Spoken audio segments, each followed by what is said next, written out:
জাতি নেৰু ভেটি নেৰু জীৱন দিম লুইত পাৰত ডেকা আমি অস্ত্ৰ ধৰিম লাচিতৰে তেজ আজিও আছে শিৰে শিৰে বৈ বুকু খনি মাথো চুপিছে আইৰ বাবে ঐ বুকু খনি মাথো চুপিছে আইৰ বাবে ঐ।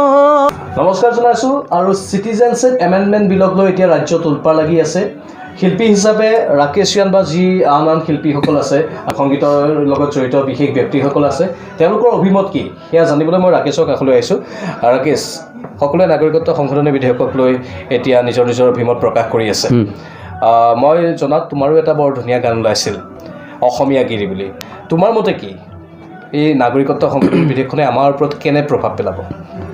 কিন্তু মই যিসকলে অপ'জ কৰিছে তেওঁলোকৰ লগতো কথা বাৰ্তা হৈছে মোৰ, আৰু যিসকলে গৃহীত কৰিব বিচাৰিছে তেওঁলোকৰ লগতো মোৰ কথা বাৰ্তা হৈছে। মানে ধৰক মই চৰকাৰী কেইবাগৰাকীও মোৰ খুব ভাল মোৰ দাদা স্বৰূপ বা বিভিন্ন ভাল ভাল পজিশ্যনত থকা কেইবাগৰাকীও মোৰ দাদা আছে, আৰু সেই তুলনামূলকভাৱে মোৰ কেইবাগৰাকীও আমাৰ জাতীয় সংগঠনৰ লগত জড়িত, ছাত্ৰ সংগঠনৰ লগত জড়িত বা আমাৰ সাধাৰণ মানুহ। তো সকলোৰ লগত কথা বাৰ্তা হৈ একচুৱেলি মই অলপ কনফিউজ হৈ আছোঁ, কাৰণ এওঁলোকে কয় বেলেগ এটা কথা, এওঁলোকে কয় বেলেগ এটা কথা। এতিয়া মই যিসকলে অপ'জ কৰিছে তেওঁলোকে কয় যে বোলে এনেকৈ হ'লে হিন্দু বাংলাদেশীসকলক ইয়ালৈ আহিব, লাখ লাখ বাংলাদেশী সোমাব, গতিকে এসময়ত আমাৰ অসমীয়া ভাষাটো নোহোৱা হ'ব। তো সেই বস্তুটো খুবেই আমি দুখ প্ৰকাশ কৰোঁ। ডেফিনেটলি হয়, তেনেকুৱা হ'বলৈ কেতিয়াও দিব নোৱাৰোঁ একচুৱেলি। যদি সেইটোৱে উদ্দেশ্য কেবখনৰ, তো সেইটো গ্ৰহণযোগ্য নহয় যদি সেইটো হয়। কাৰণ কিয় আমাৰ জাতি আৰু সংস্কৃতি যদি আমি হত্যা কৰিবলগীয়া নিচিনা এটা অৱস্থা হ'ব যদি ইমান বেছি আমাৰ ৰাজ্যখনৰ ওপৰত যদি এনেকুৱা প্ৰেছাৰ পৰে আমাৰ চিটিজেনশ্বিপৰ ওপৰত। গতিকে সেইটো এটা বেলেগ এটা কথা। যদি সেইটো হয় তো এইটো কাৰো বাবে গ্ৰহণযোগ্য নহয়, কেতিয়াও সমৰ্থন কেতিয়াও নকৰোঁ সেই বস্তুটো। যদি আমি সেই বুজাখিনি ল'বলগীয়া হয়, আমাৰ ভাষা আৰু জাতিটো যদি ভাষা জাতি সংস্কৃতি এই তিনিটা যদি আমি বিক্ৰী কৰিবলগীয়া হয় এই কেবখনৰ কাৰণে, তেতিয়া সেই বস্তুটো কেতিয়াও গ্ৰহণযোগ্য নহয়।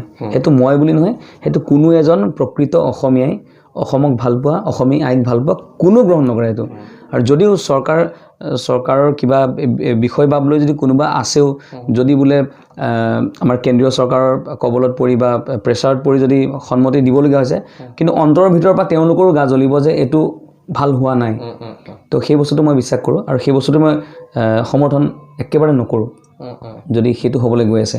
কিন্তু যদি জাতি মাটি ভেটি সংস্কৃতি ভাষাক লৈ যদি আমাৰ ৰিস্ক আহে, তেন্তে চাগে জীৱনত নহয় গোটেই চাগে কেতিয়াও কাকো মানে কোনো কালেই এই চৰকাৰখনক কোনো মাফ নকৰিব। অত্যন্ত ডাঙৰ কথা আৰু গুৰুত্বপূৰ্ণ কথা।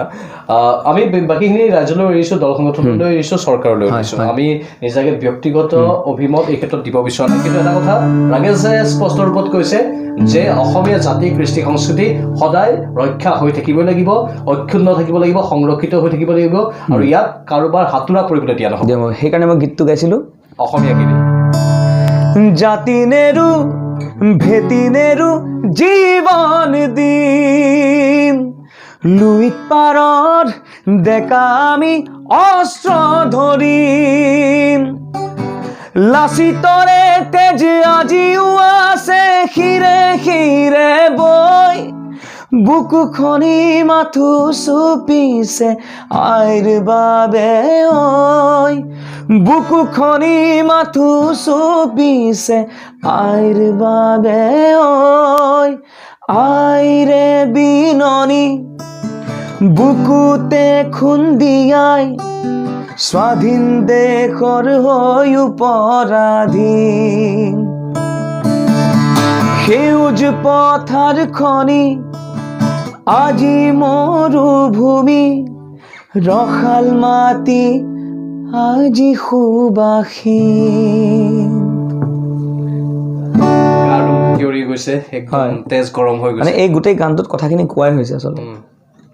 এই কথাখিনিৰ পৰাই ৰাকেশ সিয়ানে বুজাই দিব বিচাৰিছে যিটো মনৰ কথা। হয়তো চৰকাৰৰ বা যিসমূহ আমাৰ দল সংগঠন আছে তেওঁলোকেও শুনিছে। মানে মই এটাই ৰিকুৱেষ্ট কৰোঁ, নিজৰ অৰ্থ লাভৰ বাবে, নিজৰ গাদী লাভৰ বাবে যিকোনো মই দল সংগঠন হওক চৰকাৰ হওক সকলোকে কৈছোঁ যাতে এই নাগৰিকত্বৰ ইছ্যুটোক যাতে নিজৰ ব্যক্তিগত স্বাৰ্থৰ বাবে অৰ্থ লাভৰ বাবে কোনো ব্যৱহাৰ নকৰে, নিজৰ পলিটিকেল ইছ্যুৰ বাবে কোনো ব্যৱহাৰ নকৰে, সেইটোৱে কামনা কৰিছোঁ। অসমীয়া হিচাপে ভাবক, অসমীয়া মানুহ হিচাপে, অসমীয়া জাতি হিচাপে। গতিকে আমাৰ অসমীয়া জাতি, অসমীয়া ভাষা, অসমীয়া সংস্কৃতি চব জীয়াই থাকিব লাগিব আৰু আমি অসমীয়া হিচাপে সদায় গৌৰৱ কৰিব লাগিব, কাৰণ আমি বন্দনৰ নহয়, আমি লাচিতৰ দেশৰ মানুহ। বৰ ডাঙৰ কথা। ময়ো সেই কথাটোকে কৈছোঁ। আৰু আমাৰ জীৱন, অসমীয়া জাতিৰ জীৱন বন্ধকত থ'বলৈ আমি নিদিওঁ, আমাক কিনিপি সজাবলৈ আমি নিদিওঁ কেতিয়াও খুব। এইখিনি মই আৱেগেৰে কৈছোঁ, ৰাকেশেও আৱেগেৰে কৈছে। আশা কৰোঁ চৰকাৰলৈ এই বাৰ্তাটো যাব, তেওঁলোকেও সিদ্ধান্তটো ভালদৰে লওক, অলপ নিজৰ স্বাৰ্থ পৰিহাৰ কৰি ৰাইজৰ স্বাৰ্থত মনোযোগ দিয়ক। ধন্যবাদ ৰাকেশ। ধন্যবাদ।